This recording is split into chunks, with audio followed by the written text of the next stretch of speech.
আসানসোল চলবলপুরে আজকে আমাকে ১৭,০০০ টাকা ফাইন কেটে দিল বন্ধুরা। ৫০০ কেজি মাল থাকার জন্য ২ টন পাসিং তো ২.৫ টন মাল নেওয়া ছিল তার জন্য। তো চলো তোমরা শুরু থেকে শেষ পর্যন্ত দেখো ভিডিওটা, বুঝলে কী করে ফাইন কাটলো কী করে নাই। চলো বন্ধুরা, good morning, welcome to my YouTube channel.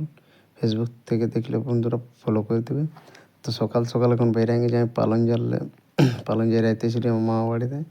তো সকাল সকাল তো যে সরবাগান হয়ে যাচ্ছে বেরাচ্ছি, দেখছি তোমার এই গোশালা পেরিয়ে যে বোর্ডটা পাওয়া যায়, তারপর দেখি সকাল সকাল হলো তোমার রঘুনাথপুর, বুঝলে। তো চলো এবার রঘুনাথপুর পেরাচ্ছি আমি, দেখো ঝান্ডাটা প্রেয়ার উঠছে, আমি একটু ভিডিও করে নিই। এই সাম স্টিল একটা নতুন ফ্যাক্টরি বানাচ্ছে, এটা ভিডিওটা বানাইলি বলে একটু বড় ফ্যাক্টরি বলে একটু ভিডিওটা বানাইলি। দিয়ে তোমার ভিডিওটা বানার পর দেখছি এত খারাপ রাস্তাটা হয়ে গেছে, গোবাগ পেরাই, বুঝলে, রেলগেটটা পেরাই কোনো বিরাট খারাপ হয়ে গেছে। তো কিছু করার নেই, অনেকদিন পর আসা হয়েছে তার জন্য। তো এত ধুলা হয়েছে সেই একদম নামায় নি আমি পুরা এই যে ডিসল ঘাটালে নেয়ামতপুর মোড় পর্যন্ত বিরাট খারাপ, বুঝলে। আস্তে আস্তে নেয়ামতপুর মোড় পৌঁছে গেলাম, দিয়ে এখান থেকে চলবলপুর হাইওয়েটা ধরবো, বুঝলে। তো চলবলপুর এখানে আমাকে ধরেছিল, পুরো কেস দিয়ে দিল, কিছু করার নেই। দিয়ে মালিককে ফোন করে দিয়েছি আমি, এবার চলো হাইওয়েটা ধরবো। একটু দেখছো উপরে উপরে হাইওয়ে, এখানটা পৌঁছে গেলে আমি আর বাবনদা বলছে লেবার বলছে গুটকা খাওয়া দাও, ঠিক আছে বলে নিয়ে আসছি। আমি আর বাবনদা বলছে ১ বালতি ডেলি দুধ খাতেই বলছে তখন, বুঝলে। তো চলো ঠিক আছে। তো বন্ধুরা, আসানসোল থেকে যে আসবে একটু দেখে শুনে আসবে, আরটিও গাড়ি বেরিয়ে, বুঝলে। কেন তার জন্য আমরা ভোরে বেরিয়েছি, আমার গাড়িটা দিয়ে খালি আছে, বাবনদার গাড়িটা দিয়ে লাগা আছে, বুঝলে। ভোরে রাতে আসবে, তার জন্য আমরা ভোরে বেরিয়ে গেছি, বুঝলে। আর আসানসোলে কে কে দেখছো কমেন্ট করে বলো বন্ধুরা। এদিকে আমার গাড়িটা, এদিকে বাবনদার গাড়িটা, দিয়ে আমার আসানসোল বড়া করে যাবো, বড়া করে লোড হবো। তো চলো খালি করে তোমার বেরিয়ে গেছি। এখানে সকল ল্যান্ডের শোরুম আছে, বাঁদিকে দেখতে পাচ্ছ।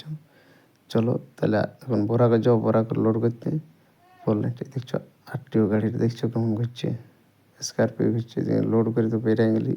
বড়া করে ওপারে লোড হয় আমার, বুঝলে। লোড করে এই পাকা রাস্তা ওটা একটা মাটি দিয়ে দিয়ে খারাপ করে দিয়েছে।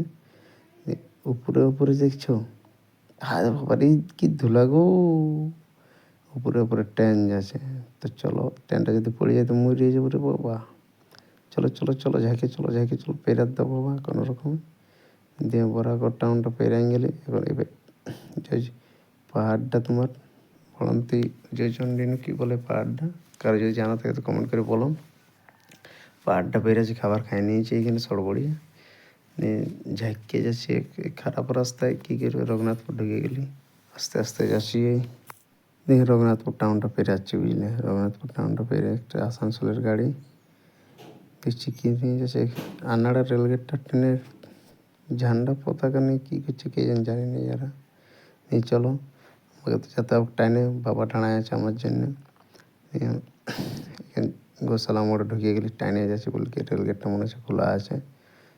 দিয়ে রেলগেটটা খোলা আছে, সিটি লাইফ বিগ বাজারটা পেরে যাচ্ছি। তো চলো এখন সাহেব গাড়িটা লাগাতে হবে। ব্লগটা শেষ তো দেখলে, ধন্যবাদ বন্ধুরা।